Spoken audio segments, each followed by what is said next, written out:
des inondations chez les particuliers. Quels sont les conseils que vous pouvez donner justement pour éviter que ce soit le cas?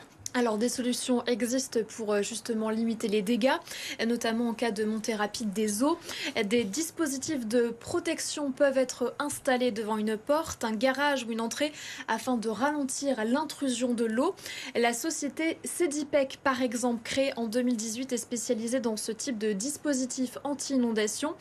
Basée en région parisienne, elle intervient en tout cas partout en France avec un réseau de plus de 350 poseurs. Elle a notamment travaillé avec la ville de Nice, mais aussi avec la commune de Mandelieu-la-Napoule.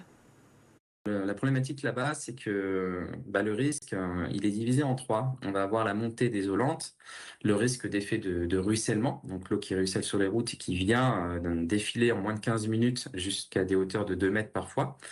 Et on a le risque de submersion marine.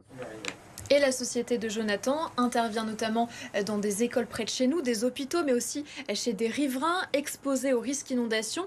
Et c'est bon à savoir, mais ces travaux peuvent être en partie financés grâce à des dispositifs publics comme le fonds Barnier.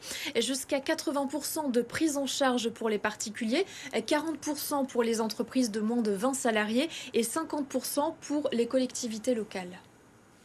Nous, on vient sur place, on vient vérifier les vulnérabilités, on vient proposer ce qu'on appelle chez nous le bâtard d'eau, donc une barrière anti-inondation qui est souvent faite sur mesure pour protéger les différents types d'ouvertures.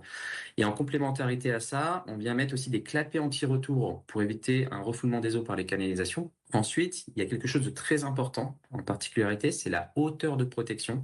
Généralement, on va plutôt limiter la hauteur de protection à 80 centimètres. Je sais que c'est pas très haut pour certains, mais il y a deux raisons à cela.